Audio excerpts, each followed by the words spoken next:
இன்றைக்கு தேவனுடைய வார்த்தையை கேட்க வந்திருக்கிற உங்களை தேவன் ஆசீர்வதிப்பாராக.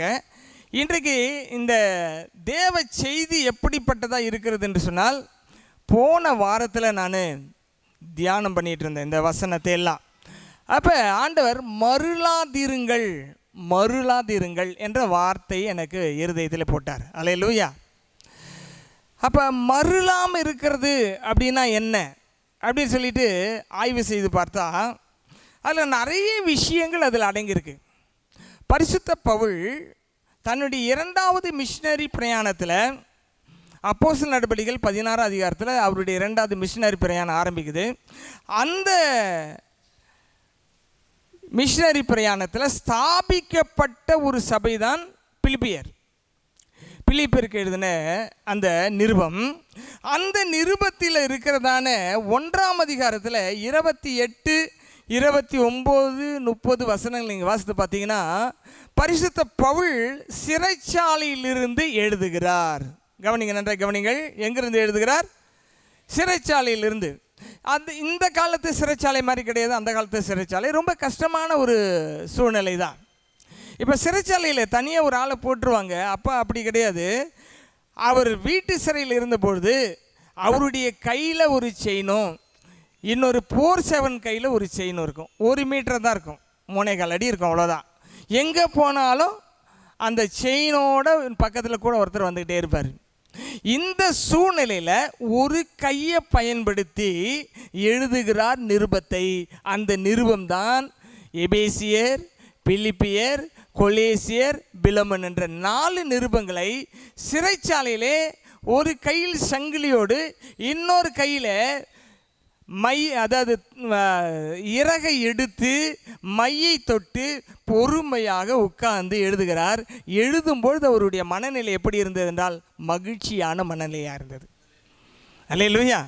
அதை நீங்கள் வேதத்தில் வாசித்து பார்த்தீங்கன்னா அவர் சொல்லுவார், சந்தோஷமாயிருங்கள் சந்தோஷமாயிருங்கள் என்று மறுபடியும் உங்களுக்கு சொல்லுகிறேன் எழுதுவார். யோசித்து பாருங்கள், நீங்கள் தைரியமாக இருங்கன்னு நாம் சொல்ல வேண்டியதுக்கு பதிலாக அவர் வீட்டுக்குள்ளே சௌரியமாக உட்கார்ந்துருக்கிறவர்களை பார்த்து சொல்லுகிறார். 4:4 பிலிப்பியரில் வாசிங்க. பிலிப்பியர் 4ஆம் அதிகாரம் 4ஆம் வசனம் வாசிங்க. கர்த்தருக்குள் எப்பொழுதும் சந்தோஷமாயிருங்கள் சந்தோஷமாயிருங்கள் என்று யாராவது சொல்ல முடியுமா? அது மாதிரி கிறிஸ்தவ வாழ்க்கை என்பது என்ன தெரியுங்களா? பெர்க்மன் செய்ய பாடியிருக்கார் பாருங்க சுருக்கமா. சிலுவை சுமந்து இயேசுவின் பின்னே சிரித்த முகமாய் சென்றிடுவோம். அல்லேலூயா. இந்த பேக்ரவுண்டு நீங்கள் புரிஞ்சுக்கிட்டாதான் இந்த வசனத்தை நீங்கள் புரிஞ்சு கொள்ள முடியும். அதாவது எங்கேயுமே கஷ்டப்படாமல் முன்னேற முடியுமானா கஷ்டப்படாமல் முன்னேறதுக்கு வாய்ப்பே இல்லை. போராடாமல் வெற்றி பெற முடியுமானா அதுக்கு வாய்ப்பே கிடையாது. வேலைக்கே போகாமல் சம்பாதிக்க முடியுமானா வாய்ப்பே கிடையாது.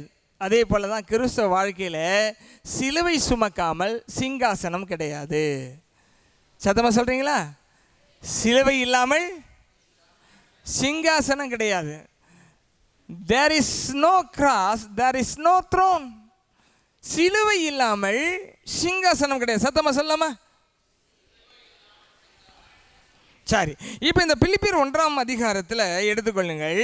27 நான் வாசிக்கிறேன். நான் வந்து உங்களை கண்டாலும் நான் வராமல் இருந்தாலும் நீங்கள் ஒரே ஆவிலே உறுதியாய் நின்று ஒரே ஆத்துமாவினாலே சுவிசேஷத்தின் விசுவாசத்திற்காக கூட போராடி எதிர்க்கிறவர்களால் ஒன்றும் மருளாதிருக்கிறீர்கள் என்று உங்களை குறித்து நான் கேள்விப்படும்படி எவ்விதத்திலும் நீங்கள் கிறிஸ்துவின் சுவிசேஷத்திற்கு பாத்திரராக மாத்திரம் நடந்து கொள்ளுங்கள். நீங்கள் மருளாதிருக்கிறது அவர்கள் கெட்டு போகிறதற்கும் நீங்கள் ரட்சிக்கப்படுவதற்கும் அத்தாட்சியாக இருக்கிறது. இதுவும் தேவனுடைய செயலே. அல்லேலூயா. இந்த மருளாது இருக்கிறது அப்படின்னா என்ன அப்படின்னு நீங்கள் பார்த்தீங்கன்னு சொன்னால், பயப்படாமல் இருக்கிறதுன்னு ஒரு அர்த்தம் இருக்குது. என்ன அர்த்தம் இருக்குது? பயப்படாமல் இருத்தல், அது ஒரு அர்த்தம். அதோடு கூட என்ன இருக்குன்னா, மயங்கிடாமல் இருத்தல் அப்படின்னு ஒரு அர்த்தம், தமிழ் அர்த்தம். மருளுதல், மருளாதிருத்தல் அப்படின்னா ஒன்று ஃபஸ்ட்டு வந்து பயப்படாமல் இருத்தல். எந்த சூழ்நிலையிலையும் நீங்கள் தேவன் மீது வைத்திருக்கிற விசுவாசம், இந்த விசுவாசத்துக்கு எதிராக வருகிற பயம் உங்கள் வாழ்க்கையில் அசைச்சிடவே கூடாது. பயத்துக்கு தான் நீங்கள் புறம்பாகணுமே தவிர பயம் உங்கள் வாழ்க்கையில் வரக்கூடாது. அல்லேலூயா. ரெண்டாவது, மயங்காமல் இருத்தல். சிலர் பார்த்தீங்கன்னா நல்ல கொள்கை உடையவர்களாக இருப்பாங்க. பணம் வந்துச்சுன்னா பணத்தில் மயங்கிடுவாங்க. சிலர் பொருளுக்கு மயங்கிடுவாங்க, சிலர் அழகுக்கு மயங்கிடுவாங்க. இது நிறைய மயக்கங்கள் இருக்குது. இந்த மயக்கெல்லாம் வராமல் இருத்தல்னு அர்த்தம். மருளாது இருத்தல்னா எதுக்கும் மயங்காமல் இருத்தல்னு அர்த்தம். அல்லேலூயா.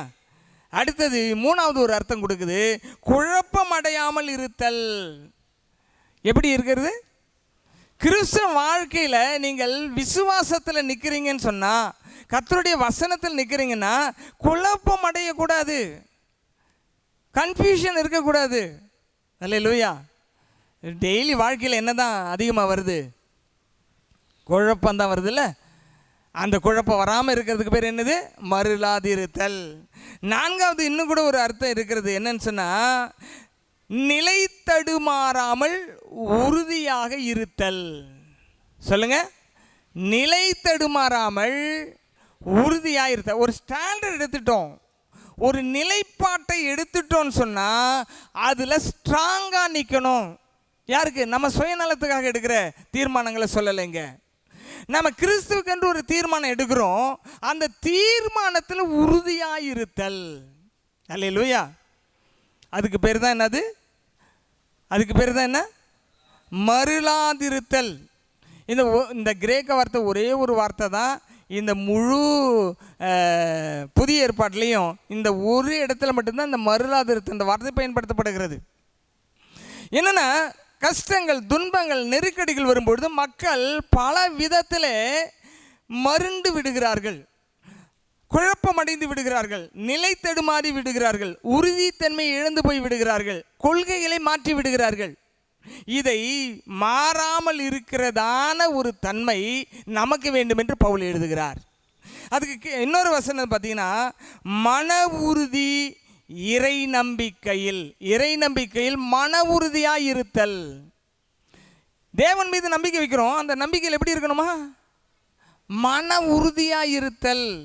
அல்லேலூயா, அல்லேலூயா. இன்னொரு வார்த்தை சொல்லுகிறது, விசுவாசத்தில் உறுதியாக இருப்பது. விசுவாசத்தில் எத்தனை அர்த்தம் இருக்குது பாருங்க. தமிழுக்கு தமிழ் அர்த்தம், தமிழ் டிக்ஷனரியில் இப்படி இருக்கு, மருளாதிருத்தல்.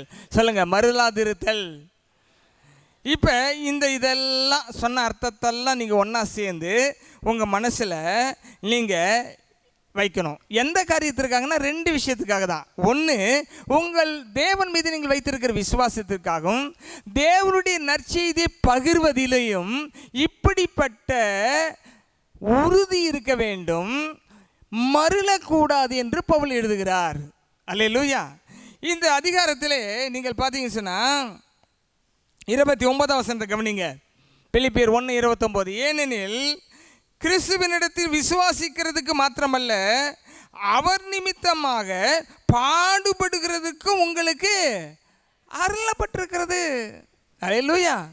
இந்த அருளப்பட்டிருக்கிறதுனா ஒரு பரிசு கொடுக்கப்பட்டிருக்கிறதுன்னு சொல்லி சொல்கிறாங்கன்னு வைங்களேன். ஒருத்தருக்கு இந்த பரிசு அருளப்பட்டிருக்குன்னா கொடுக்கப்பட்டிருக்கிறது. இப்போ கிறிஸ்தவ வாழ்க்கையில் we are running the race towards God.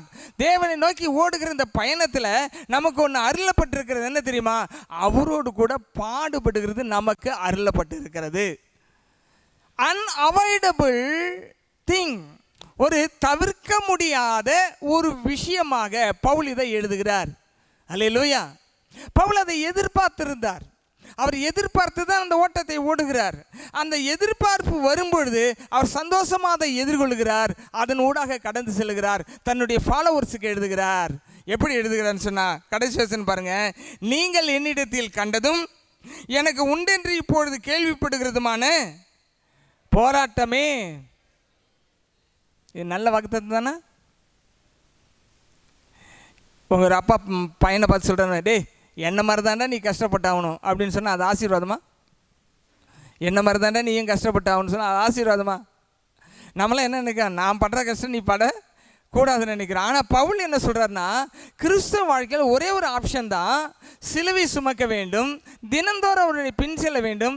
பின் செல்லும் பொழுது பாடுகள், உபத்திரவங்கள், குழப்பங்கள், மன உறுதியை உடைக்கும் தன்மைகள் எல்லாம் வரும்பொழுது நீ எப்படி இருக்கணும், மறலக்கூடாது.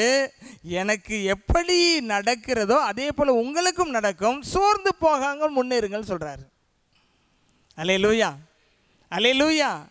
ஆகவே தான் இயேசு கிறிஸ்து என்னை எல்லாரும் சும்மா பின்பற்றுங்கன்னு சொல்லாமல் நமக்காக ஜீவனை கொடுத்துட்டு சிலுவையில் போய் மரித்தார், ஜீவனை கொடுத்தார், இரத்தத்தை சிந்தினார், கல்லறையில் அடக்கம் பண்ணப்பட்டார், 3ஆம் நாள் உயிர் தெழுந்தார். அல்லேலூயா. இதை செய்துட்டு தான் நம்மளை பார்த்து சொல்கிறாரு, நான் போன பாதையில் நீங்களும் வாங்க, இடையூறு வந்தால் மருண்டு விடாதீர்கள். அல்லேலூயா. சரி, இப்படிப்பட்ட விஷயத்தெல்லாம் நீங்கள் பார்க்கும்பொழுது இன்னும் ரெண்டு பகுதியை அப்போஸ்தலர் நடவடிக்கையில் பவுலுடைய வாழ்க்கையில் நடந்ததை நம்ம தியானிக்கலாம். அப்போஸ்தலர் நடவடிக்கைகள் 19ஆம் அதிகாரத்தில் 14ஆம் அதிகாரத்தில் 19ஆம் வசனத்தை வாசிக்கலாம். அப்போஸ்தலர் 14ஆம் அதிகாரம் 19ஆம் வசனம். பின்பு சில யூதர்கள் வந்து பவுலை கல்லெறிந்து அவன் மரித்து போனான் என்று எண்ணி அவனை பட்டணத்துக்கு வெளியிலே இழுத்து கொண்டு, நல்லா கவனிங்க, அந்த காலத்தில் கல்லெறிதல் ஒருத்தனை அதாவது எப்படி மரண தண்டனை கொடுக்கறதுக்கு அந்த காலத்தில் சிலுவையில் அறையுதல் இருந்தது.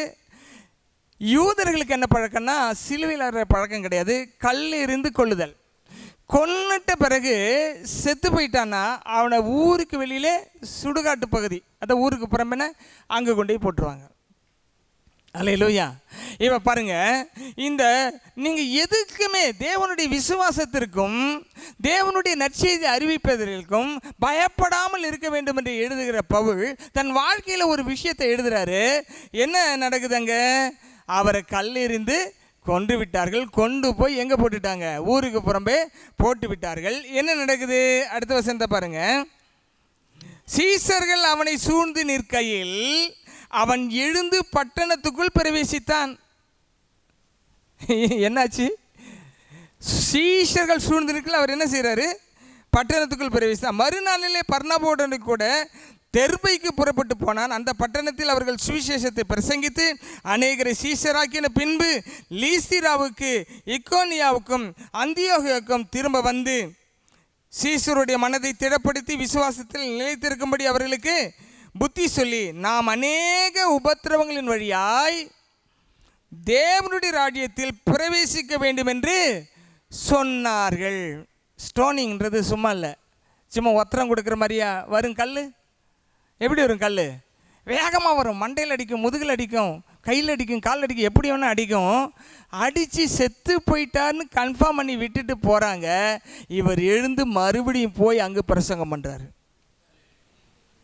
இதான் மருளாது இருப்பது. என்ன வித்தியாசமாக இருக்குல்ல? இந்த மாதமே மொதல் பிரசங்கம் எப்படி இருக்குது பாருங்க. மருளாது இருக்க வேண்டும், எதற்கும் பயப்படக்கூடாது. கர்த்தருடைய வார்த்தையை சார்ந்து நம்ம நிற்கணும். நின்னாக்கா நீங்கள் ரட்சிக்கப்பட்டுருவீங்க, எதிர்க்கிறவர்கள் கெட்டு போவாங்க. அதான் இந்த கோர் பாயிண்ட் என்ன தெரியுங்களா? நீங்கள் why we must stand for Christ. நீங்கள் ரட்சிக்கப்படுவதற்கு, நீங்கள் ஆசீர்வதிக்கப்படுவதற்கு நீங்கள் அப்படி நிற்க வேண்டும். அல்லேலூயா. இன்னொரு சம்பவம் கூட நம்ம அப்போஸ்தலர் நடபடிகள் 16ஆம் அதிகாரத்தில் 23ஆம் வசனத்திலிருந்து நீங்கள் கவனிச்சிங்கன்னா, இதெல்லாம் கொஞ்சம் சுருக்கமாக உங்களுக்கு நான் சொல்கிறேன். நீங்கள் வீட்டில் போய் நல்லா தியானிக்கணும், படிக்கணும் அப்படின்னு சொல்கிறேன். ஆனால் எத்தனை பேர் படிக்கிறீங்க தெரியல. 23ஆம் வசனம். அவர்களை அநேக அடி அடித்த பின்பு சிறைச்சாலையில் வைத்து அவர்களை பத்திரமாய் காக்கும்படி சிறைச்சாலைக்காரனுக்கு கட்டளையிட்டார்கள். எப்படி அடித்தாங்களா? அநேக அடி, தர்ம அடின்னு சொல்கிறாங்கல்ல. சிறைச்சாலை யார் எவ்வளோ அடித்தாலும் யாரும் கேட்கவே முடியாது அந்த காலத்தில்.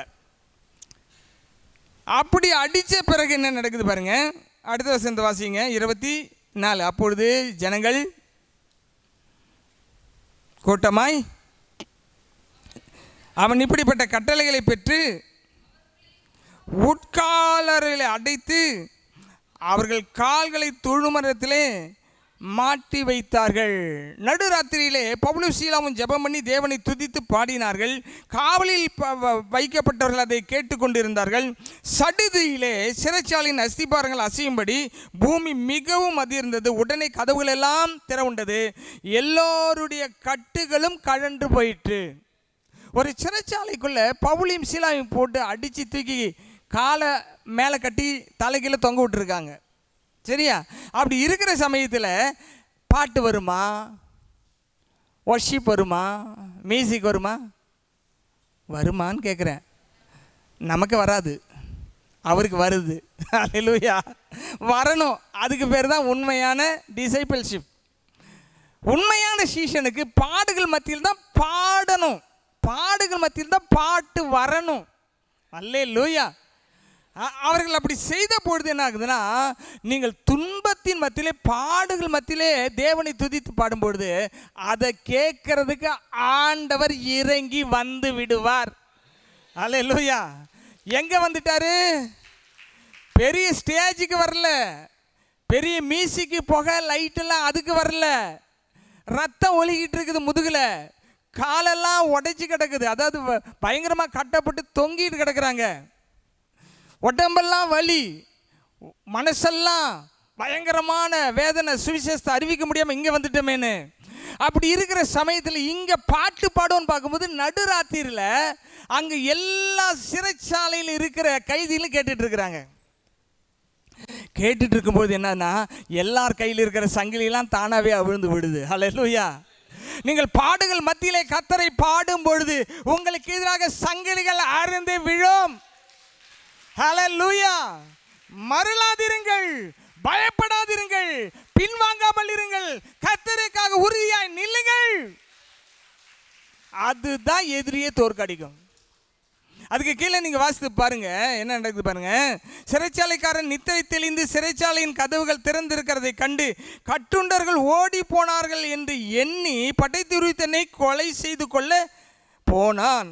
பவுல் மிகுந்த சத்தமிட்டு, நீ உனக்கு கெடுதி ஒன்றும் செய்து கொள்ளாதே, நாங்கள் எல்லோரும் இங்கே தான் இருக்கிறோம் என்றார்கள்.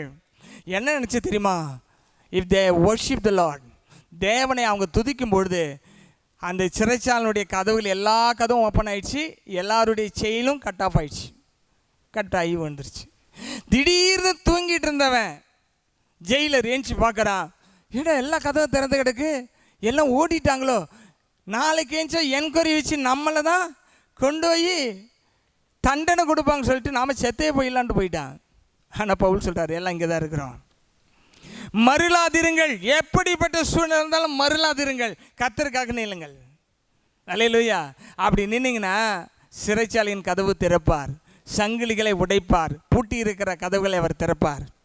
அல்லேலூயா. அது மட்டுமல்ல, அங்கே நடத்த இதை கவனிங்க. அப்பொழுது அவன் தீபங்களை கொண்டு வர சொல்லி உள்ளே ஓடி நடுநடுங்கி பவுலும் சீலாவுக்கு முன்பாக விழுந்து ஜெயில் சூப்பரண்டு காலில் போய் விழுந்துட்டான். என்ன ஏன் நடந்துச்சு? ஒன்றும் இல்லை, கடப்பாரை வச்சு உடைக்கலை, பாம் வச்சு எதையும் தகர்க்கலை, துதித்தார்கள். அல்லேலூயா, அல்லேலூயா, துதித்தார்கள். எப்படிப்பா இதெல்லாம் நடந்துச்சு? கேட்டுருப்பாங்களாம் கண்டிப்பாக. கதவெல்லாம் திறந்துச்சு, யார் நீக்கி விட்டது? எல்லாருடைய கையில் இருக்கிற அந்த செயின் கப்பல்ஸ்லாம் எல்லாம் கலந்து கிடக்குது, யார் நீக்கி விட்டது? ஒன்றும் இல்லை, நாங்கள் துதித்தோம், உலகத்தை படைத்தவர் இறங்கி வந்தார், எல்லாம் மாறி போச்சு, எல்லாம் மாறி போச்சு. நீங்கள் ஏன் பயப்படாமல் இருக்கணும்? ஏன் உபதேசத்தில் நிற்கணும்? ஏன் சத்தியத்துக்காக நிற்கணும்? ஏன் கர்த்தருக்காக உறுதியாக நிற்கணும்னு சொன்னால், அவங்களுக்கு எதிராக இருக்கிறதெல்லாம் ஒன்றும் இல்லாமல் போகிறதுக்காக நீங்கள் நிற்கணும். அல்லேலூயா.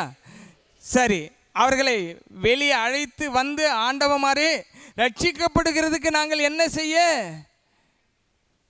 பாருங்க, ஒரு மனுஷன் உறுதியாக நின்னான், இங்கே 2 பேர் உறுதியாக நின்னாங்க.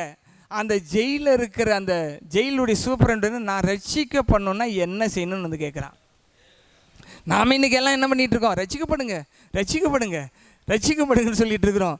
ஆனால் ஒரு காலம் வரப்போகிறது, இந்த மாதிரி நிற்கிற மனிதர்களுக்கு முன்பாக மனிதர்கள் வந்து கேட்பார்கள், உலகத்தின் மக்கள் வந்து கேட்பார்கள், நாங்கள் ரட்சிக்கப்பட என்ன செய்ய வேண்டும்?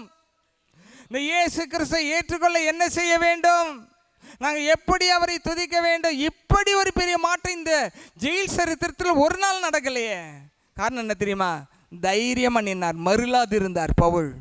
பவுலும் சீலாவும் ஜெயிலை பார்த்து பயப்படவில்லை, சங்கிலியை பார்த்து பயப்படவில்லை, அடிகளை பார்த்து பயப்படவில்லை. ஆகவே மாற்றம் நடந்தது. நம்ம மாற்றத்தை ஏற்படுத்தணும்னா முதலாவது நாம் உறுதியாய் நாம் கற்றுக்கொண்ட சத்தியத்தில் ஸ்ட்ராங்காக நிற்க கற்றுக்குங்க. அது ஒன்று தான் உலகத்தை மாற்றும். நம்மளையே நம்ம மாற்ற முடியலன்னு சொன்னால் உலகத்தை மாற்றவே முடியாது. அல்லேலூயா, அல்லேலூயா. பாருங்க, அதற்கு அவர்கள் கர்த்தராகிய இயேசு கிறிஸ்துவை விசுவாசி. 31 வசனம்.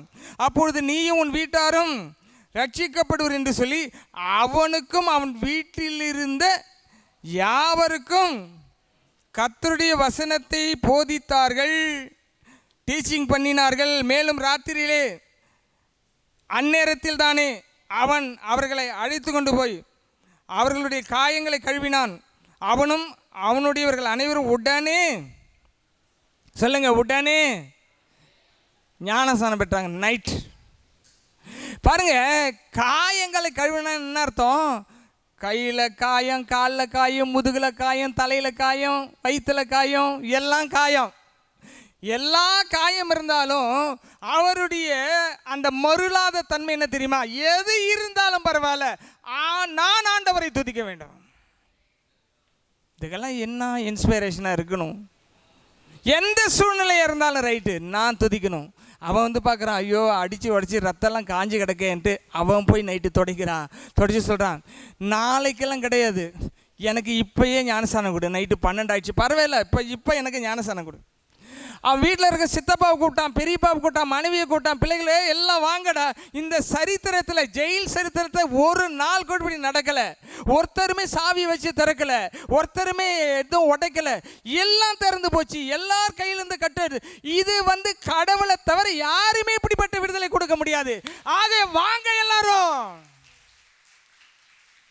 அன்னைக்கு ஞானஸ்நானம் எடுத்தாங்க. பார்த்தீங்களா ரட்சிப்பு எப்படி வருது? பார்த்தீங்களா? சுவிசேஷத்தை சொல்கிறதுனாலும் ரட்சிப்பு வரும். சுவிசேஷத்துக்காக பாடுகளை அனுபவிப்பதாலும் அநேக ரட்சிக்கப்படுவார்கள். தேவனுக்கென்று பாடுகளை நம்ம சுமக்கும் பொழுது ஆண்டவர் அந்த பாடுகளிலே உறுதியாய் மறுலாமல் நிற்கும் பொழுது அதற்கென்ற ஆயிரங்களை ஆண்டவர் பரலோக ராஜ்யத்துக்குள்ளே கதவை திறந்து விடுவார். அல்லேலூயா. இது 2வது சம்பவம். ஆண்டவர் என்ன சொல்றாருன்னா, நம்ம எப்பொழுதுமே மறுலாமல் இருக்கணும். சில சொல்லுங்க, இவனை யாருமே ஒன்றுமே பண்ண முடியாதுண்ணா. கர்த்தருக்கு உண்மையாக இருக்கிறவன்னு யாருமே ஒன்றும் பண்ண முடியாது. நீங்கள் உண்மையாக இருக்கீங்களா? நீங்கள் உண்மையாக இருக்கீங்களா? உண்மையாக இருக்கீங்களா? சத்தியத்துக்கு உண்மையாக இருக்கீங்களா? நீங்கள் வேறு எதுக்கும் பயப்பட வேண்டியதில்லை. ஏன்னா இதுதான் ஒரு மனிதனை பாதுகாக்கக்கூடியது. இதுதான் இந்த ஒரு மனிதனை உண்மையாக இருக்கக்கூடியது. இதுதான் ஒரு மனிதனை உயர்த்தக்கூடியது. இதுக்கே உண்மை இல்லைன்னா நீங்கள் மற்றவர்களுக்கு உண்மையாக இருந்து பிரயோஜனமே கிடையாது. அல்லேலூயா. இன்னொரு வசனத்தை கூட கவனியுங்கள். 2 தீமோத்தேயின் புஸ்தகம் 3ஆம் அதிகாரம். பிள்ளைகளை நல்லா கவனிங்க.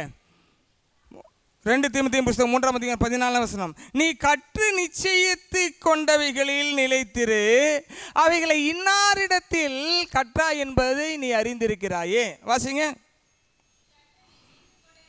நிலைத்திரு, அவைகளை இன்னாரிடத்தில் கற்றாய் என்று நீ மல்லாமல் கிறிஸ்து இயேசுவை பற்றும் விசுவாசத்தினாலே உன்னை ரட்சிப்புக்கேற்ற ஞானமுள்ளவனாக்கிக்கொள். பரிசுத்த வேத எழுத்துக்களை நீ சிறு வயது முதல் அறிந்திருக்கிறாய். வேத வாக்கியங்கள் எல்லாம் தேவ ஆவினால் அருளப்பட்டிருக்கிறது. தேவனுடைய மனுஷன் தெரியினவனாயும் எந்த நற்கிரி செய்ய நிற்கும்படியாக உபதேசத்திற்கும் கணிந்து கொள்ளுதலுக்கும் சீர்திருத்தலுக்கும் நீதி படிப்புதலுக்கும் பிரயோஜனம் உள்ளதாக இருக்கிறது. அல்லேலூயா. வேதம் இதை தான் செய்யும். Edification, edification, edification, edification. ஒவ்வொரு நாள் எடிஃபிகேஷன், என்ன சீர்திருத்தல் அப்டேட் பண்ணிக்கிட்டே இருப்பார். ஆனால் இன்றைக்கி ஒவ்வொரு நாளும் கிறிஸ்தவர்கள் ஆசீர்வாதம் அப்படி ஓடிட்டுருக்குறாங்க. அல்லேலூயா. ஆசீர்வாதம் என்பது ஸ்வீட் மாதிரி. நீங்கள் டெய்லி ஒரு 1/2 கிலோ ஸ்வீட்டை சாப்பிட்டா என்ன ஆகும்? என்ன ஆகும் சொல்லுங்கள்? டெய்லி 1/2 கிலோ ஸ்வீட்டு, ஒரு நாளைக்கு 1/2 கிலோ லட்டு, இன்னொரு நாளைக்கு ஜாங்கிரி 1/2 கிலோ, அப்புறம் பால்கோவா 1/2 கிலோ, அப்புறம் என்னென்ன ஸ்வீட்லாம் இருக்குதுன்னு தெரியல. அதெல்லாம் டெய்லி சாப்பிட்டா என்ன ஆகும்? சுகர் தான் ஏறும். ஆசீர்வாதம் என்பது அந்த சூழ்நிலைக்கு எவ்வளவு தேவையோ அவ்வளோ கொடுத்தா பாதுகாப்பு. அளவுக்கு அதிகமாக வந்துச்சுன்னா ஆசீர்வாதம் நம்மளுக்கு எடுத்துரும். அல்லேலூயா, அல்லேலூயா. நன்றாக கவனிங்கள். ஆகவே வசனம் எதற்காக? நாம் மருளாதிருப்பதற்கு, தேவனோடு நிற்பதற்கு, தேவனுடைய சத்தியத்தில் உறுதியாக இருப்பதற்கு. தீமோத்தேயு அவங்களுடைய பாட்டி அம்மாலாம் சொல்லிக் கொடுத்த அந்த விசுவாசத்தில் நின்றார், அந்த சத்தியத்தில் நின்றார். ஆகவேதான் பவுலுக்கு அடுத்தபடியான ஒரு அப்போஸ்தலனாக அவர் விளங்க முடிந்தது. அல்லேலூயா. நம்ம எதை வேணால் நம்ம சம்பாதிச்சிடலாம். அபிஷேகத்தை நம்ம வாங்கணும்னா சத்தியத்தில் நம்ம நிற்கணும். ஊழியத்தை வாங்கணும்னா உபதேசத்தில் நிற்கணும். இதுதான் நம்மளை அடுத்த லெவலுக்கு கொண்டு போகும். அல்லேலூயா. ஒரு உதாரணத்தை கூட நம்ம பார்க்கலாம். யோவான் எழுதின சுவிசேஷம் 10ஆம் அதிகாரம் 28ஆம் வசனம். யோவான் 10ஆம் அதிகாரம் 28ஆம் வசனம் வாசிங்க.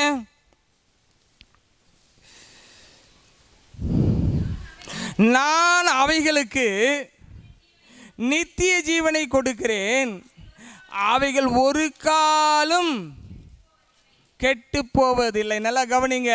நீங்கள் மறுலாமல் இருந்தீங்கன்னா கெட்டு போகவே மாட்டீங்க. பயப்படாதீங்க, விட்டு கொடுக்காதீங்க, சத்தியத்தை புறம்பாக நடக்காதீங்க, உண்மைக்கு புறம்பாக நடக்காதீங்க.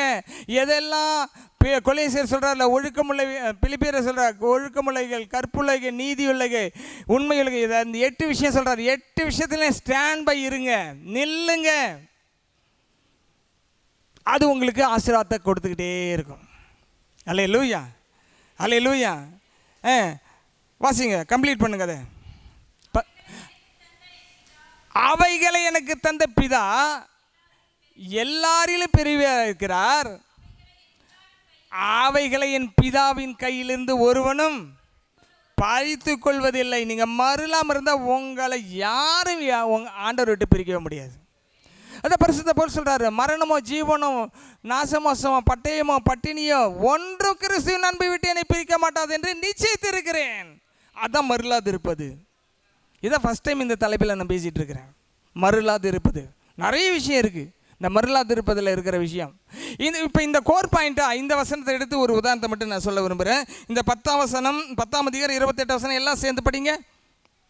நான் அவைகளுக்கு நித்திய ஜீவனை கொடுக்கிறேன், அவைகள் ஒருபோதும் கெட்டு போவதில்லை,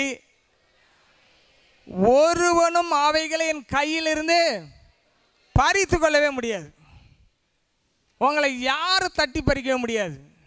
உங்கள் பிள்ளைகளை யாரும் தட்டி பறிக்கவே முடியாது. உங்கள் தொழிலை யாரும் தட்டி பறிக்கவே முடியாது. உங்களுக்கு இருக்கிற உடைமைகளை, பணத்தை, எந்த ஆசீர்வாதத்தையும் தட்டி பறிக்க முடியாது. எல்லாம் அவருடைய கண்ட்ரோலில் இருக்குது. கரங்களை தட்டி கத்திர மையப்படுத்தும். அல்லேலூயா, அல்லேலூயா. என்ன புயல் அடிக்கட்டும், என்ன காற்று அடிக்கட்டும், என்ன வேணால் நடக்கட்டும், கண்ட்ரோலர் வந்து மேலே இருந்து அவர் தான் எல்லாத்தையும் கண்ட்ரோல் பண்ணுறாரு. அல்லேலூயா. அவர் கையிலேருந்து யாரும் என்ன செய்ய முடியாதான், பறிக்க முடியாதுங்கிறார். மனுஷன் நினைச்சா எல்லாத்தையும் சாதித்தான். நோ, தேவன் நினைத்தால் மட்டும்தான் எதையுமே சாதிக்க முடியும். மனுஷன் நினைச்சு எதையுமே மாற்ற முடியாது, சாதிக்க முடியாது. ஒரு உதாரணத்தை பாருங்க. மார்க் எழுதின சுவிசேஷத்தை என்னோட கூட எடுத்துக்கொள்ளுங்கள். 5ஆம் அதிகாரம். மார்க் எழுதின சுவிசேஷம் 5ஆம் அதிகாரம். அந்த 5ஆம் அதிகாரத்தில் ஆண்டவர்கிட்ட ஒரு விண்ணப்பம் வருது. 35ஆம் வசனம். இயேசு கிறிஸ்து ஒரு வீட்டுக்கு போகிறதுக்கு கிளம்பிட்டு இருக்காரு. வழியில் ஒரு அம்மா வந்து சுகத்தை வாங்குறாங்க. அன்எக்ஸ்பெக்டடு மிராக்கிள் நடக்குது. அதுக்கு பிறகு அவர் பயணத்தை தொடர்றாரு. 35ஆம் வசனம். அவர் இப்படி பேசி கொண்டிருக்கையில் ஜபாலயத்தலனுடைய வீட்டிலிருந்து சிலர் வந்து, எத்தனை பேர் கவனிக்கிறீங்க? எத்தனை பேர் கவனிக்கிறீங்க? ஓகே. சரி, கவனிங்க. அவர் இப்படி பேசிக்கொண்டு இருக்கையில் ஜபாலை தன்னுடைய வீட்டிலிருந்து சிலர் வந்து உம்முடைய குமாரத்தி மரித்து போனால் இனி ஏன் போதகரை வருத்தப்படுத்துகிறீர் என்றார்கள். இங்கே கவனிங்க, இந்த ஜெப ஆலயத்தலைவன் என்ன சொல்கிறான்னா, ஐயா என்னுடைய மகள் ரொம்ப மரண அவஸ்தையாக இருக்கிறா, வந்து ஜெபம் பண்ணுங்க. அப்போ இயேசு சொல்லிட்டாரு, வரேன்ப்பா, கண்டிப்பாக நான் என்ன செய்கிறேன், உங்கள் வீட்டுக்கு வந்து ஜெபம் பண்ணுறேன்ட்டார். ஜெபம் பண்ணுறதுக்கு பயன்பட்டு வர வழியில் தான் 12 வருஷமாக பெரும்பாடு உள்ள ஸ்திரீ வந்து அவருடைய வஸ்திரத்தின் தொங்கலை தொட்டு சுகமாயிடுறா. அங்கே கொஞ்சம் லேட் ஆயிடுச்சு, ஒரு குறைஞ்சது ஒரு அரை மணி நேரம் ஆயிருக்குன்னு வைங்களேன். ஏன்னா என்னை தொட்டது யாருன்னு கேட்குறாரு, அப்புறம் கூப்பிட்றாரு, அந்த அம்மா சொல்கிறாங்க, அதுக்கப்புறம் அவங்களுக்கு ஆறுதல் சொல்லி அனுப்புகிறாரு. அரை மணி நேரம் ஆகிப்போச்சு. இந்த அரை மணி நேரத்தில் அந்த ஜபாலயத்தாளனுடைய மகள் என்ன ஆயிடுச்சு, மறிச்சு போயிட்டான்னு கன்ஃபார்ம் பண்ணிட்டாங்க. வாயை கட்டிட்டாங்க, கையை கட்டிட்டாங்க, காலை கட்டிட்டாங்க. ஏசு அங்கே போகிறதுக்குள்ள ட்ரம் செட் ஆட்கள்லாம் போயிட்டாங்க, பந்தல் போடுறவங்க போயிட்டாங்க, நிறைய அந்த இதுக்குன்னு மியூசிக் வாசிப்பாங்க பாருங்க, அவங்கெல்லாம் போயிட்டாங்க. போயிட்டு என்ன கொண்டாடிட்டு இருக்கிறாங்க, இழவு கொண்டாடிட்டு இருக்கிறாங்க.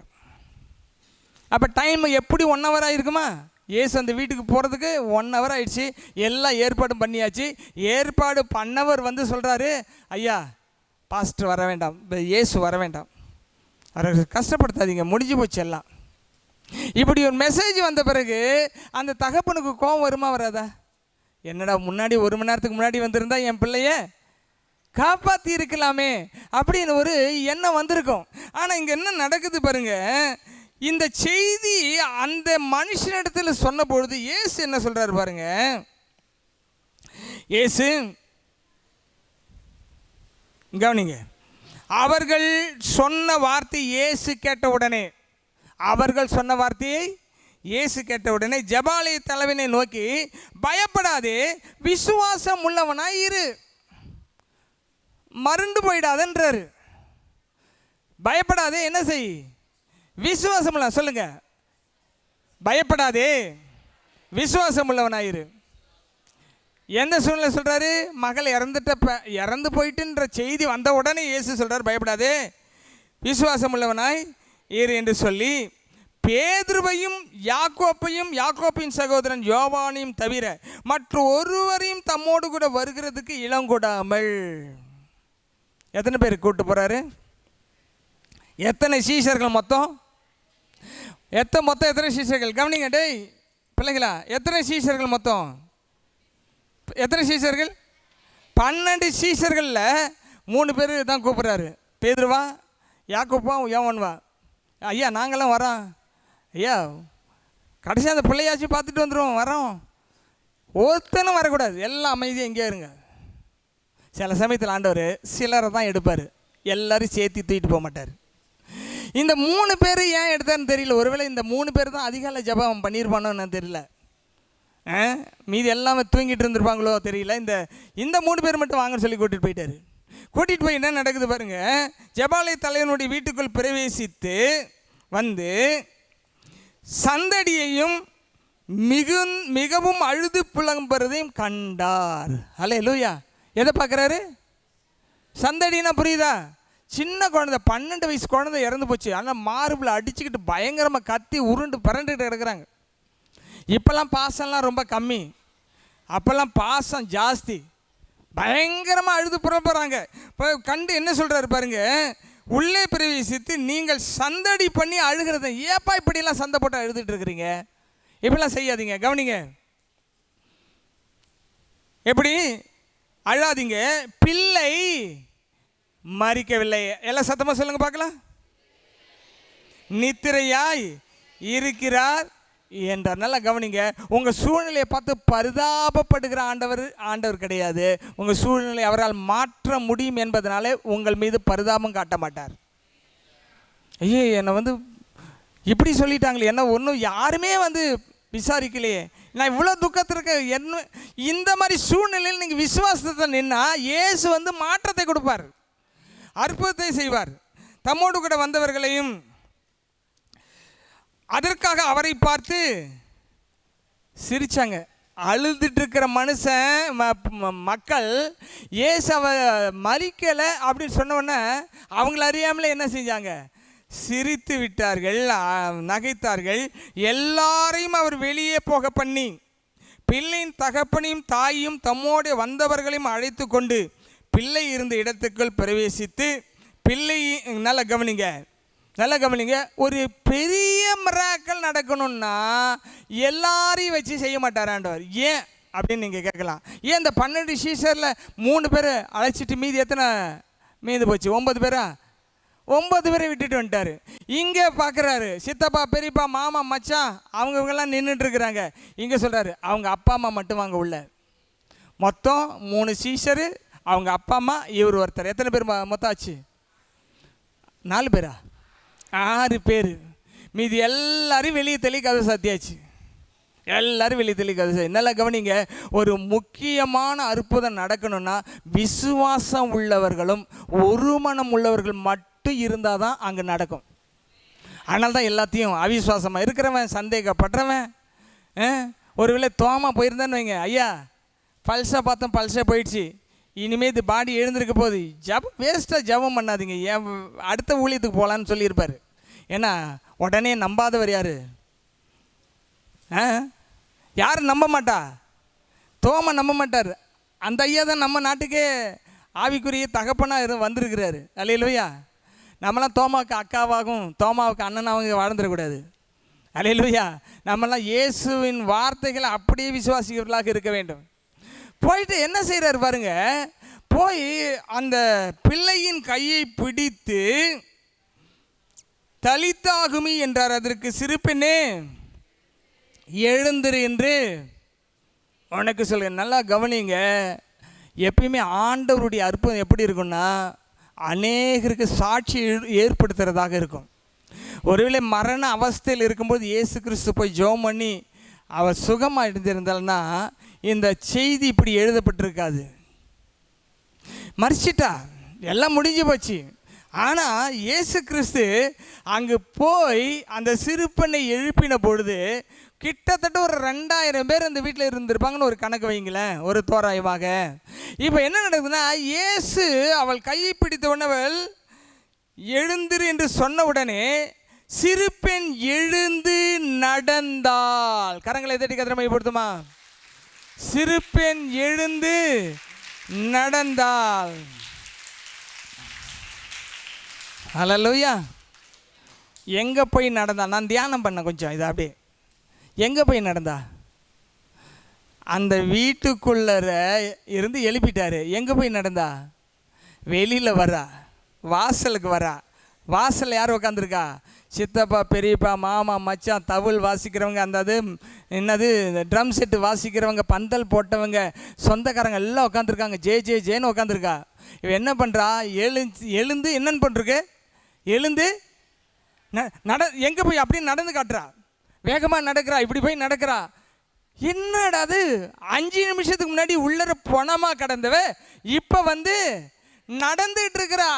ஹல்லேலூயா. நடந்தால் அவள் 12 வயது உள்ள இருந்தால் அவர்கள் மிகுந்த ஆச்சரியப்பட்டு பிரமித்தார்கள். மிகுந்த ஆச்சரியப்பட்டு பிரமித்தார். இது எப்படி சாத்தியம்? சாத்தியம் இல்லாதவைகளை மறுலாமல் இருந்தீங்கன்னா சாத்தியமற்றவைகளை கர்த்தர் சாத்தியமா மாற்றுவார். அல்லேலூயா. நம்ம பாட்டு பாடுறோம்ல, பயப்பட மாட்டேன் நான் பயப்பட மாட்டேன், பயப்பட மாட்டேன் நான் பயப்பட மாட்டேன், இயேசு இருப்பதனால், இயேசு என்னோடு இருப்பதனால்.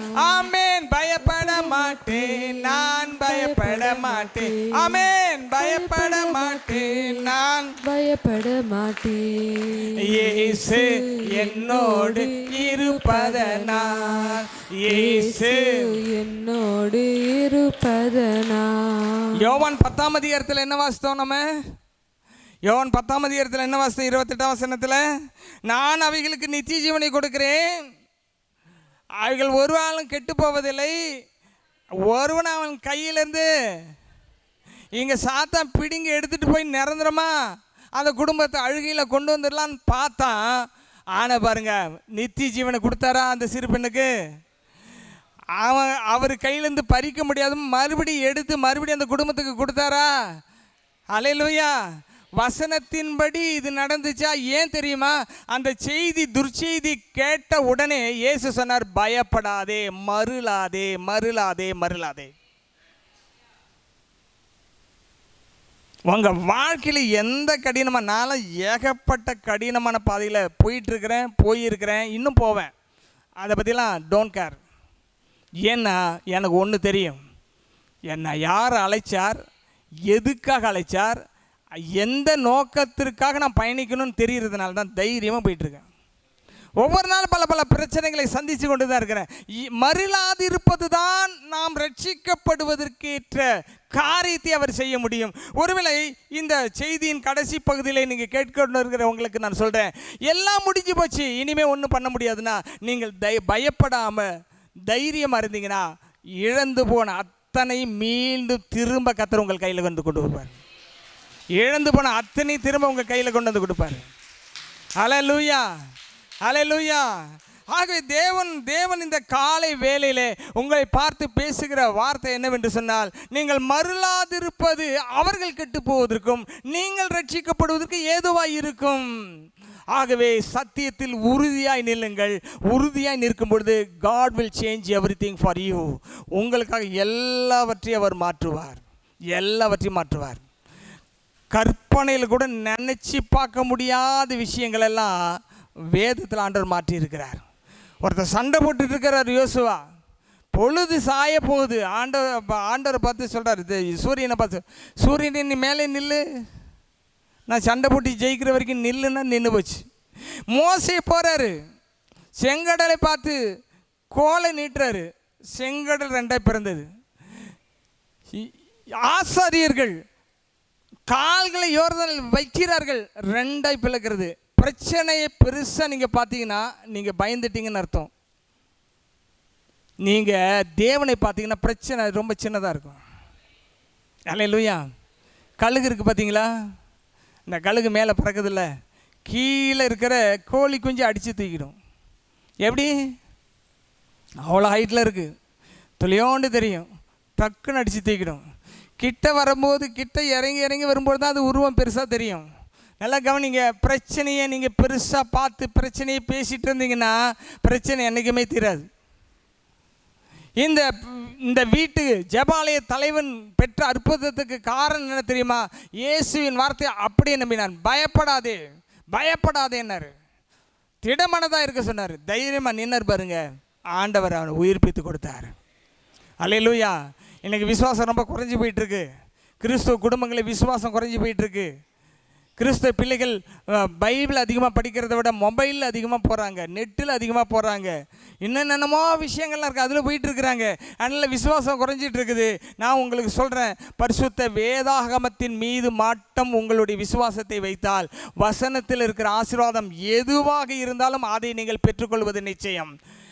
ஏனென்றால் இந்த செய்தி ஏன் கொடுக்கிறார் என்று சொன்னால், சபை இதுவரைக்கும் போன சூழ்நிலையை விட இனிமேல் வரக்கூடிய சூழ்நிலை வித்தியாசமாக இருக்கும். நீங்கள் மருளாமல் இருந்தால் உங்களை அழிக்க நினைக்கிறவர்கள் கெட்டு போவார்கள். அவர்களையும் தேவன் ரட்சிப்பதன் மூலமாக சிறைச்சாலைக்காரனுடைய அந்த சிறைச்சாலையில் இருக்க எல்லா கைதிகளையும் ரட்சிக்கிறதுக்கு மருளாமல் அந்த சிறைச்சாலை பாடு அனுபவித்ததுனால அந்த நூற்றுக்கணக்கான கைதிகள் ரட்சிப்புக்கப்பட்டார்கள். ஜெயில் அதிகாரி ரட்சிக்கப்பட்டார். சூழ்நிலை மாறி நாம் இந்த உலகத்திலே கிறிஸ்துவுக்காக படிகளை எடுத்து வைக்கும் பொழுது தைரியமாக இருக்க வேண்டும். விசுவாசத்தை விட்டு விலகக்கூடாது, நற்செய்தி பயணியை விட்டு விலகக்கூடாது. இரண்டையும் தொடர்ந்து போய்கொண்டே இருக்க வேண்டும். அப்பொழுது தேவன் யாரையெல்லாம் ரட்சிக்க வேண்டும் உங்கள் மூலமாய் திட்டமிட்டிருக்கிறாரோ அத்தனை பேரும் உங்கள் மூலமாய் ரட்சிக்கப்படுவது உறுதி. அல்லேலூயா. அதற்காக தான் நாம் அழைக்கப்பட்டிருக்கிறோம்.